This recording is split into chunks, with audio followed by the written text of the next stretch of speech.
you now have the ability to ensure you're protected from malicious attacks or access to your database from regions or from entities that are not supposed to be accessing your database. And we've also spent a lot of time building AI and ML models in the form of query performance insights that really gives you tools to optimize your Azure database for Postgres.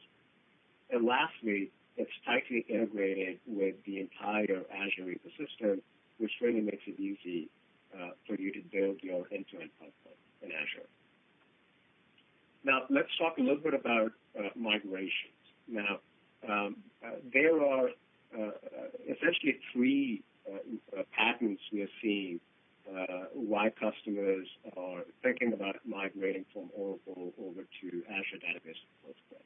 First and foremost is the high compatibility between Postgres' PLPT SQL and Oracle's PL SQL.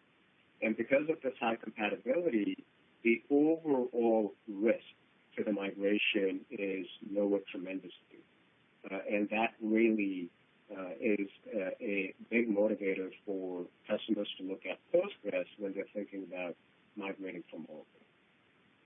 Secondly is, like I mentioned earlier, we are 100% committed on using Community Edition as part of our managed offering.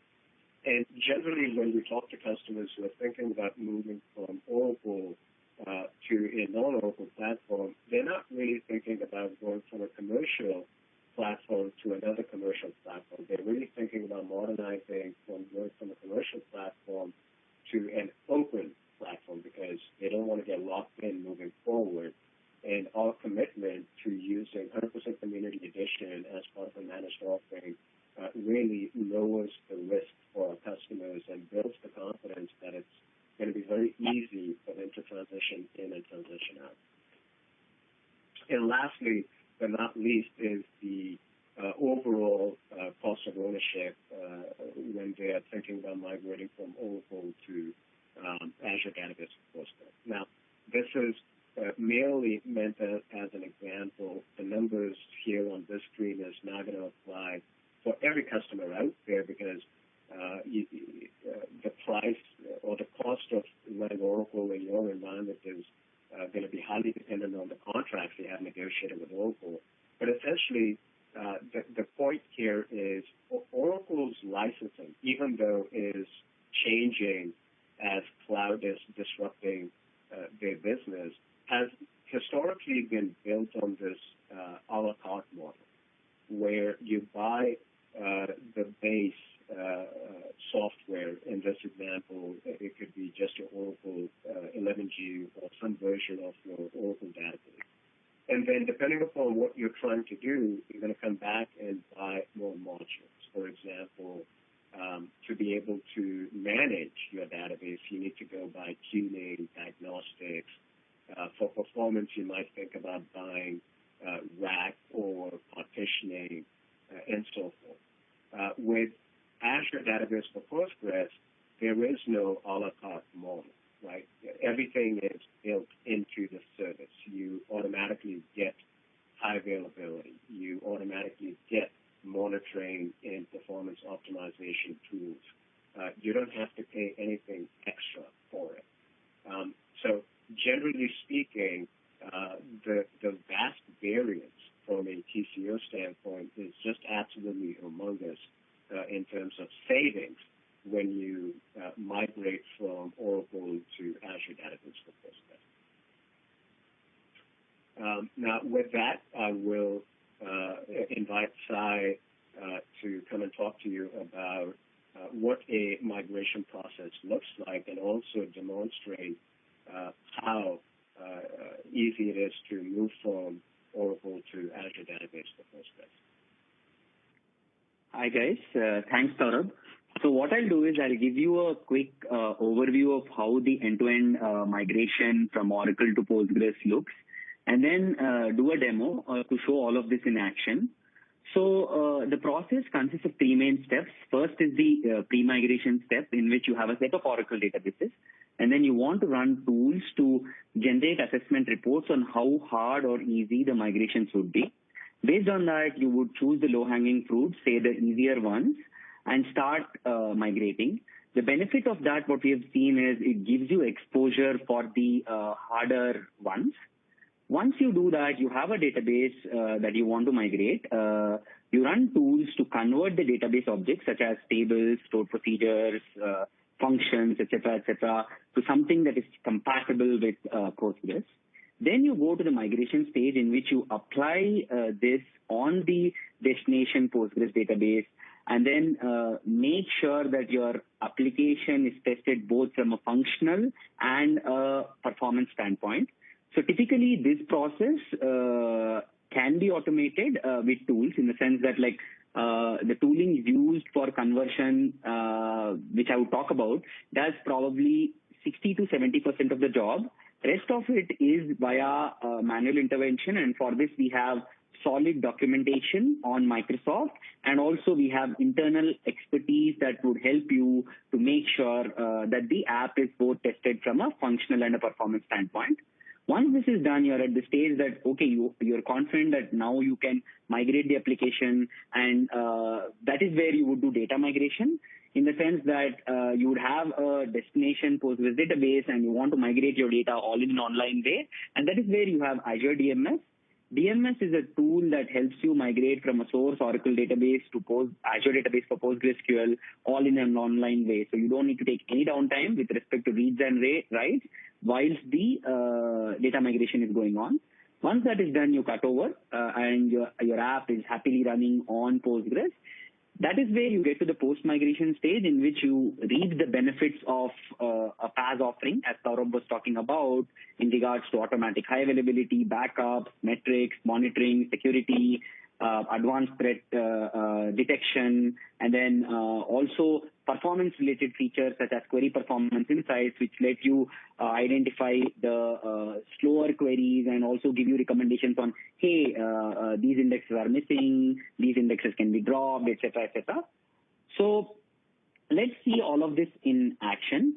So the tool we would use for the majority of the demo is called Aura2PG. It's an open source command line tool which does multiple things, starting from assessing your databases, Oracle databases, on how complex or easy the migration would be, to actually converting the database objects, including tables, stored procedures, functions, packages, and many, many others. So we'll see that all in a couple of minutes.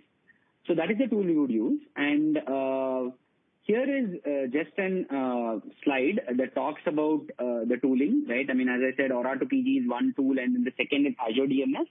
And if you see, the schema migration would be done either via Aura2PG or DMS, and both should work.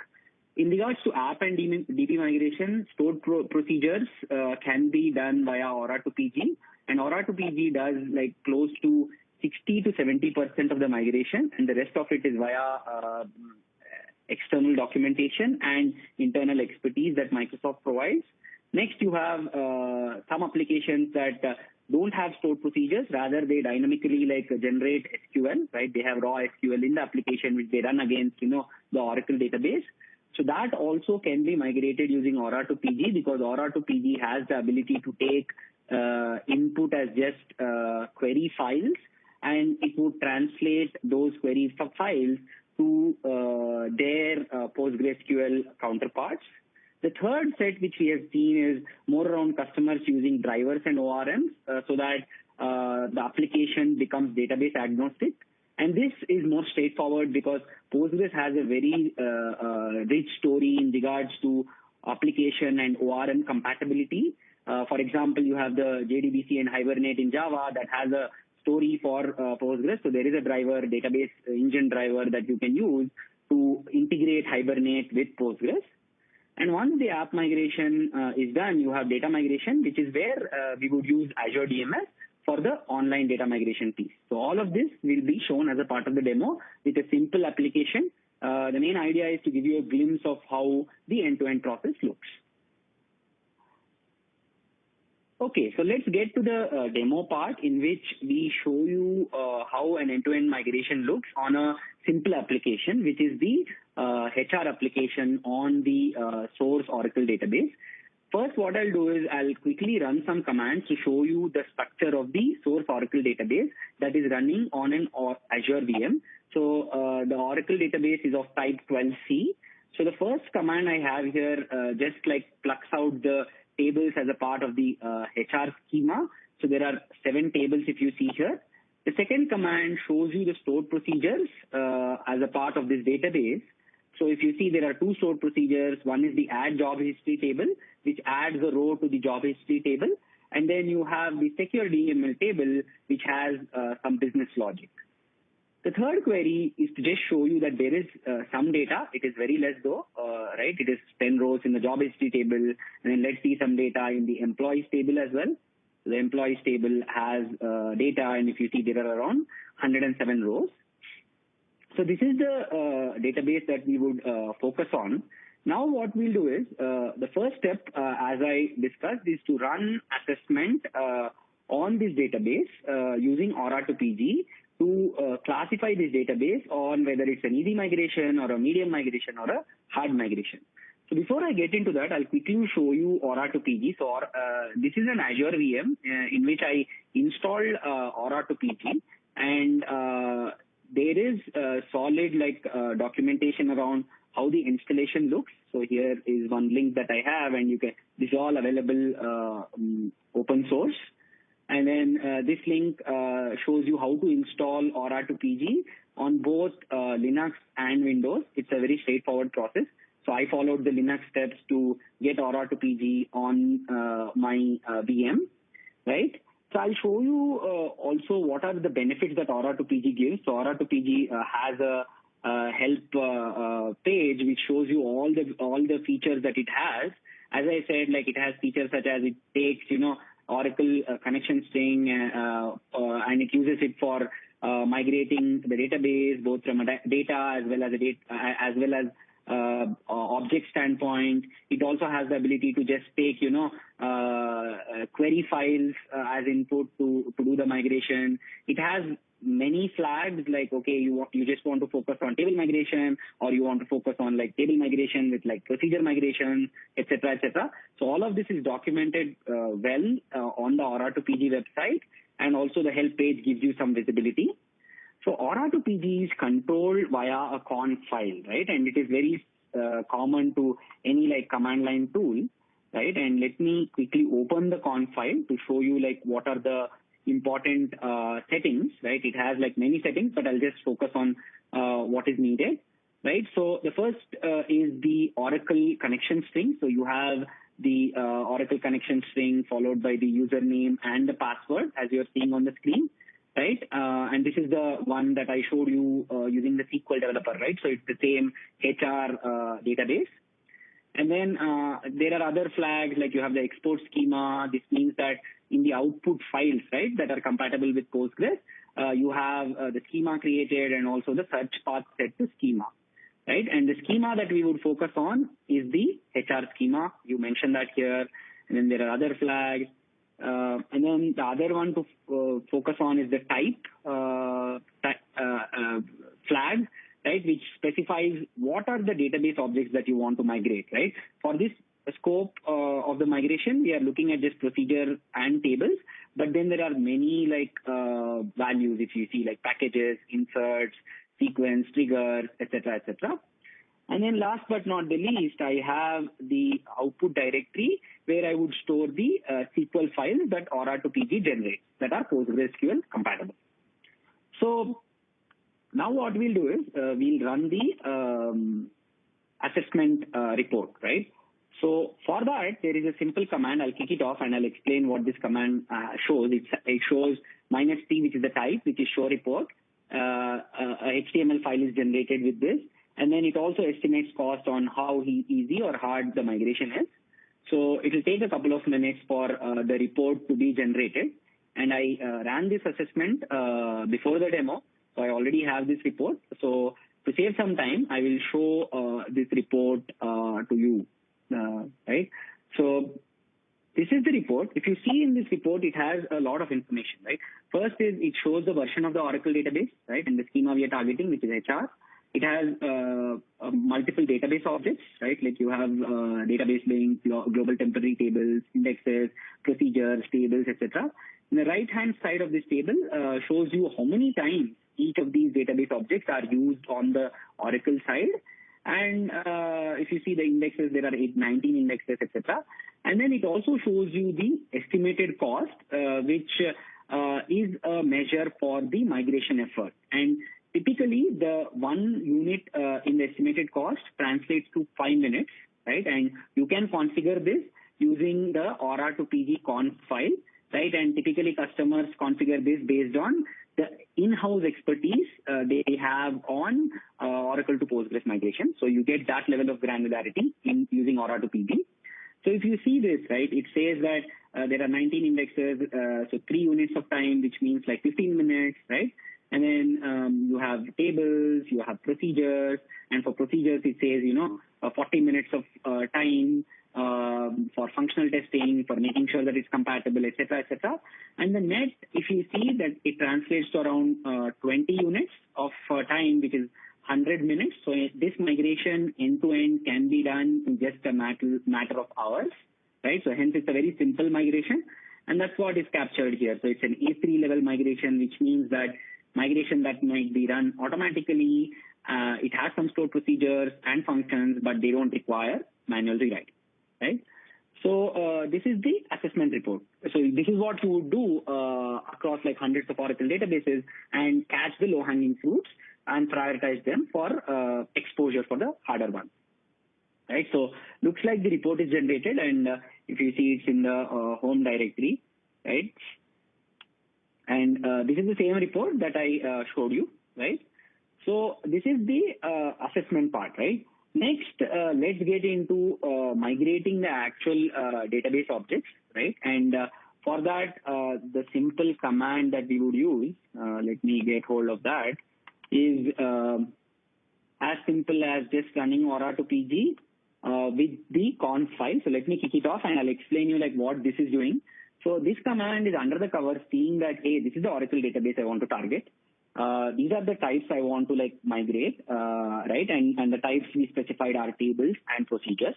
And then this is the directory where I need to put the output files for each of these tables and, procedures, right? So that is what it's doing. It's feeding the metadata from Oracle side, using all the logic that the engine has to migrate to Postgres counterparts, and then generating files. So let's give it a couple of minutes, and this should come up.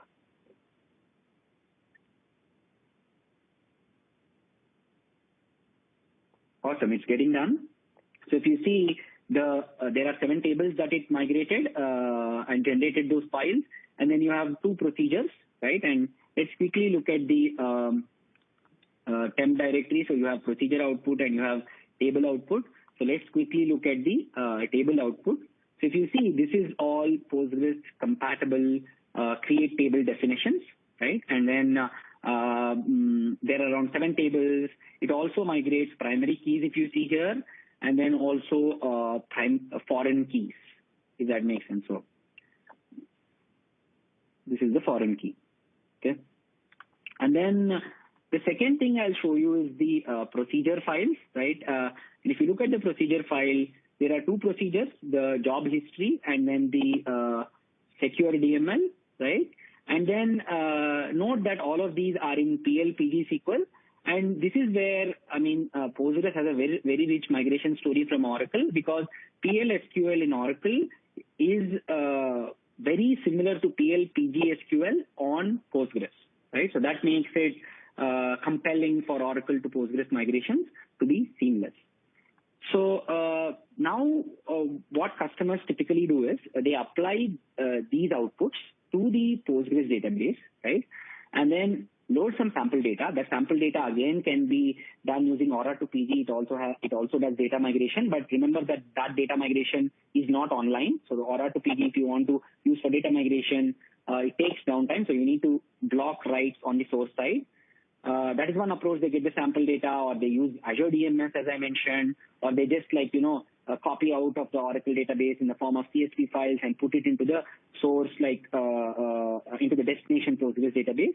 So they have these stored procedures applied to the database. They have sample data, and then they functionally test application. That can be done via connecting the application directly to Postgres, or manually triggering these stored procedures from command line, right? Making sure this would help you identify the constructs that Aura to PG doesn't compile out of the box.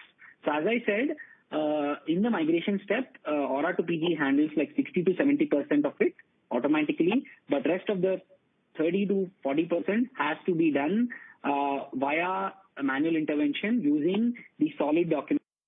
So let me quickly show you some documentation that we provide, right? And it's very easy to reach there. So just search for datamigration.microsoft.com. Just go to that website.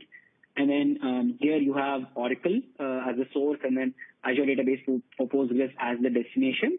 And then this would open up the migration document, right? And it is kind of on the lines of whatever I'm doing here, right? And there is, for example, say a cookbook that captures, workarounds for the constructs that Aura to PG does not handle.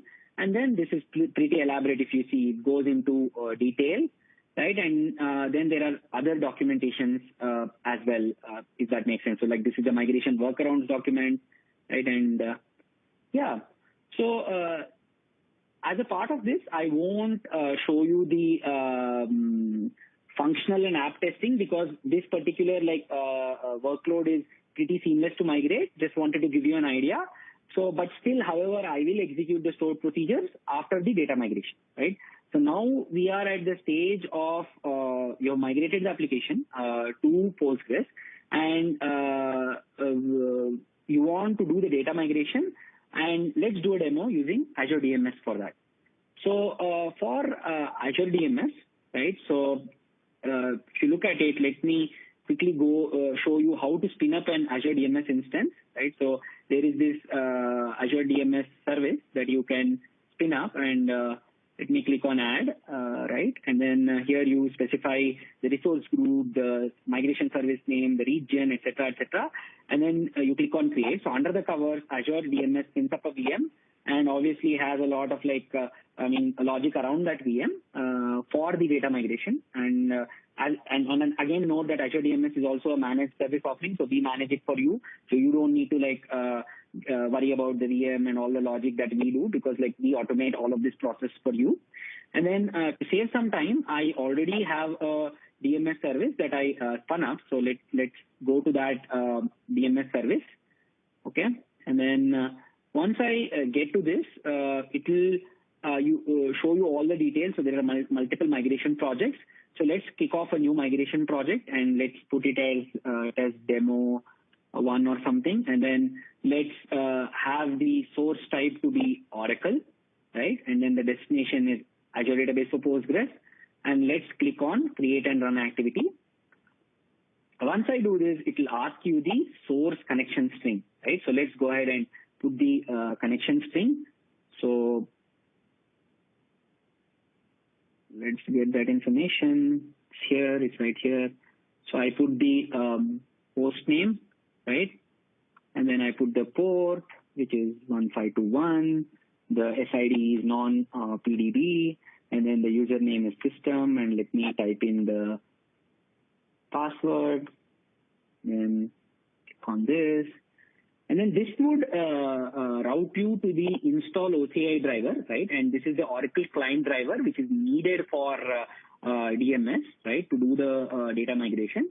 And then this is available on the Oracle website. And then you just sign in, create an account, and then you can download the OCI driver. Once it's downloaded, you put it on a network, shared network drive, and then point that to the DMS service, right? And I already did this to save some time. So I have this network OCI driver already pointed to the DMS service.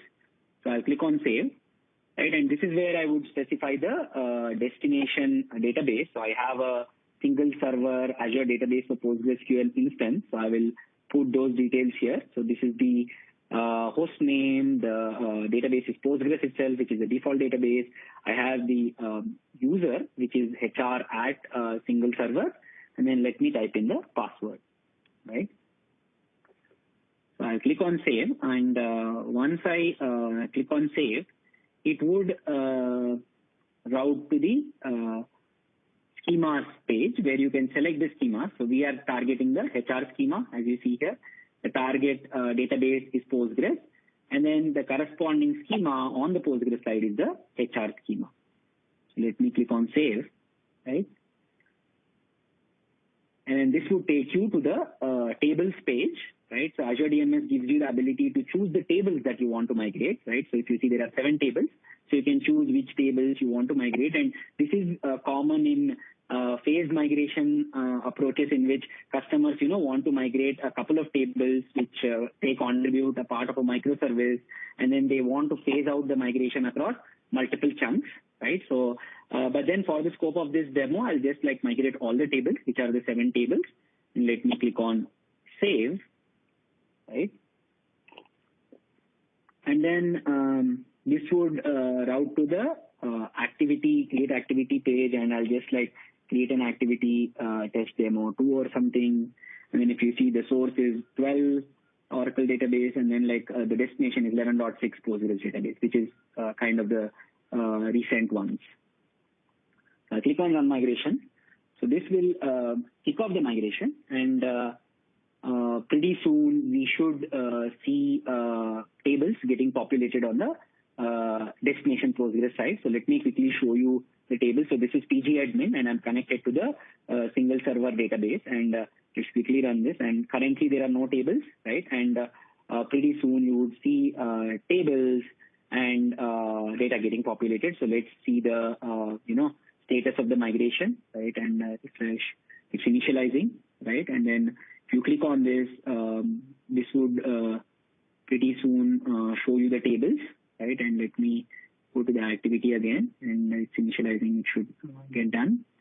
And the way DMS works is it's a 2-step process, okay? First is a full load, in which you take a dump from the Oracle database and restore it on the destination Postgres database.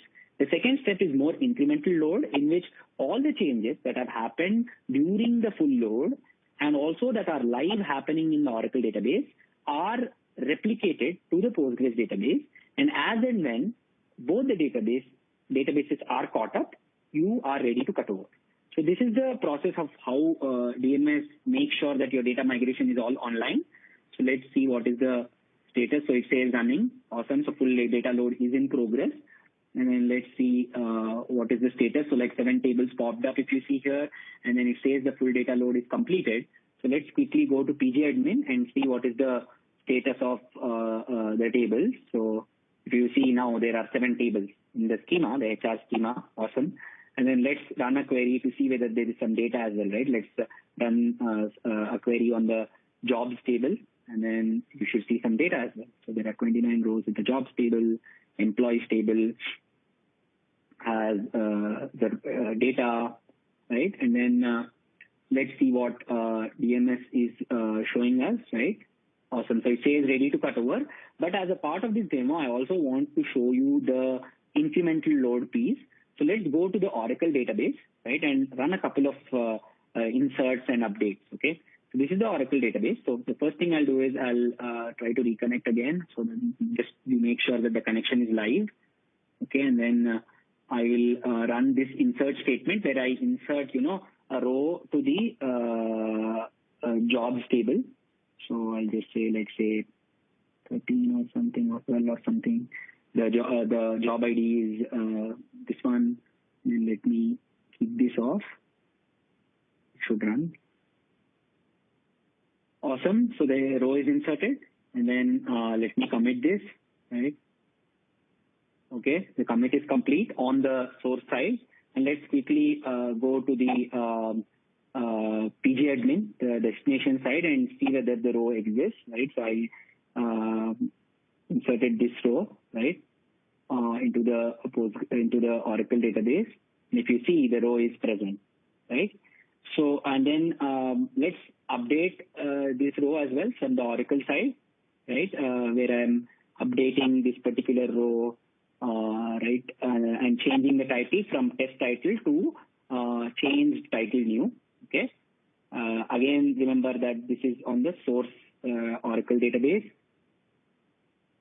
Awesome. This is run, and then let me commit the transaction. So auto commit is not switched on the Oracle side. The commit is complete, and then let's quickly see what is the job title now, right? So let me run the command, and the job title has changed to change title new. So this is the incremental data load piece in which during the restore, if there are live inserts happening, live inserts or like any DML operation happening on the Oracle side, DMS would take care of deploying them to the Postgres side, making sure that the migration is all online. So let's look at it in this page. And if you see, right, like you have incremental inserts to be 1, incremental updates to be 1, and then the applied changes are 2. So like all of them are applied. And now the database has caught up, the Postgres database, and we are ready to cut over. So let's kick off the cutover, right? As simple as just say start cutover. And then this is where you take a short downtime, pivot your application from the Oracle database to the Postgres database, and then do the cutover. So this would take like, say, tens of seconds for the cutover to complete, right? And in the meantime, assume that like the data migration is done, the application migration is done, and now we are at the stage of post-migration, where I would demo the bells and whistles of the PaaS offering that you can use to make sure that your database is healthy after the migration, right? So let me quickly go to the single server database, which I spun up, right? And this is the destination database, right? And if you see here, you have the overview tab that captures information about the single server database. You have the location, you have the configuration, which is general purpose 4V core, 100 GB storage. And then I'll highlight only the important ones, right? And then you have connection security that captures security information, right? In regards to, let me refresh this page. And it should come up. Yeah, so this is the connection security page that shows you, that lets you, specify VNet rules for VNet peering, and then you have firewall rules that you can set up, and then you also have SSL flag that you can enable for encryption during transit. And then next you have connection strings. So there are a wide variety of connection strings if you see here based on the application, right? So you have JDBC connection string, you have the PSQL connection string, which is a standard command line tool. And then you have server parameters, which you can tune. There are close to 100 server parameters that we let you change on the Postgres side, right? And then you have a replication, which lets you generate a read replica just with a couple of clicks, right? So you click on add replica, and then you can have these read replicas both in the region or in a different region. And cross-region read replicas are used by customers for like scaling their, workloads across regions. And also customers use it for making better SLAs for DR purposes, okay? And then next you have Active Directory integration, right? So you can integrate AAD with Azure Database for Postgres. And then you have advanced threat protection, which once you switch this on, this will help you catch anomalies and any threats that could cause potential problems to the database. And then you have private endpoints. This lets you create, private IPs for your database. And then you have intelligent performance. This is a very distinctive feature for Azure Database for Postgres and shows you what are the slow queries in your database, right? As you see here, this database is not that active, so like not too much is populated, right? But it shows you like what are the slow queries. And then you have the performance recommendations tab that shows you how you can optimize those queries, right? Say an index is missing or there are extra indexes, etc. And if you see here, there is the impact tab as well, which you can use to prioritize the optimizations. And then there is monitoring. You have alerts, right? Which let you create alerts, say, on your metrics, say, like you want to get an alert if CPU utilization is greater than 95%, etc., so that you go and, scale up the cluster. that can be done here. And one thing I did not show is scaling up the cluster, scaling up the database, I'm sorry. And then you can actually increase the vCores just via a couple of buttons, right? And let me go back to the metrics tab. So this shows you multiple metrics starting from CPU percent, IO percent, memory percent, etc., etc. And then you have server logs, which you can look at. So in the post-migration piece, you have all these features coming automatically with the database. There is no cost, no extra cost, which will help you maintain and make sure that your database is healthy, both from a functional as well as a performance standpoint. So this is the post-migration step, and let's see what is DMS saying. So it says that the cutover is completed. So awesome. So let me quickly compile some stored procedures. This was something I wanted to show you. Compile some stored procedures and show you the output. Okay. So I'm running the procedure output file generated from Aura to PG, right? And the two stored procedures are created, and let's functionally test them. Okay. And then let me go to PG admin, and this is the stored procedure, right, which is called job history. And let me insert job history, right, like using this call. Okay. And then the query is done. And now let's quickly see whether there is a row for database for employee ID 9003, right? Awesome. So there is data. So this stored procedure is functionally working, right? So that's it from my side. Just wanted to summarize all what I did. So I started from assessment, where I observed that the HR database is a very simple migration. It would just take like a couple of hours to do the migration, number one. Number two, I ran scripts, the Aura to PG like commands to generate the PostgreSQL counterparts for the Oracle database objects that are tables and stored procedures, right? That is where you would functionally test the app and make sure that it is running on Postgres. Once you are done with that, you are ready for data migration, in which you would use DMS for online data migration, right? And then after your database and the application is migrated to Azure, you use our PaaS offering, which is Azure Database for Postgres, to make sure that your database is hale and healthy. So that's it from my side. If there is any workload that you want to test out, please feel free to reach out, and very happy to make you successful. So I'll pass it to Saurabh. Thank you, Sai. That was awesome. Very detailed. Thank you for going over that. So in summary, we talked about the background for Postgres. Postgres is an open source relational database, very uniquely positioned and very strong in supporting both structured and semi-structured data types. With extensions, it also offers you very strong capabilities of transforming your Postgres to achieve different business outcomes. For example, using PostGIS to transform your database, your Postgres database, into a geospatial database. Secondly, we talked about why customers are looking at Azure Database for Postgres when they're thinking about modernizing or migrating their workloads from Oracle. First and foremost being the high compatibility between Postgres' PL/PG/SQL and Oracle's PL/SQL. Because of this high compatibility, your overall risk to the migration is minimized, and the overall effort needed to migrate is also minimized. Secondly, with Azure Database for Postgres, you get everything bundled into one cost. There is no a la carte model like Oracle, where you have to pay additional fees for separate functionality like partitioning, like availability, like monitoring tools, and so forth.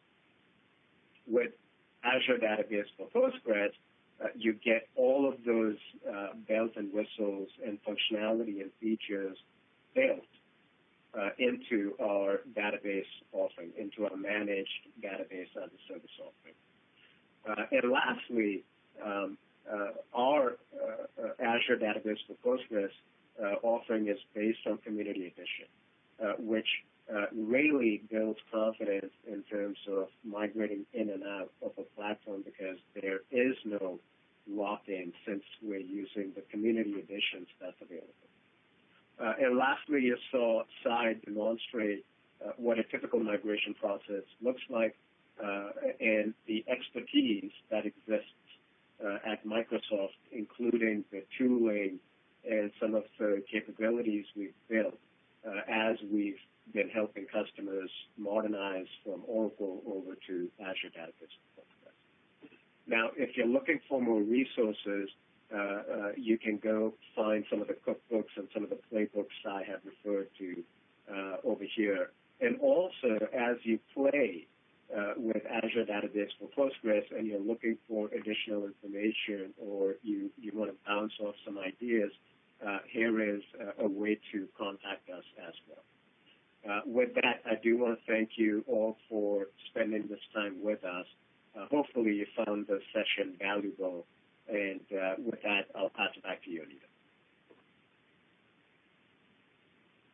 Thank you so much.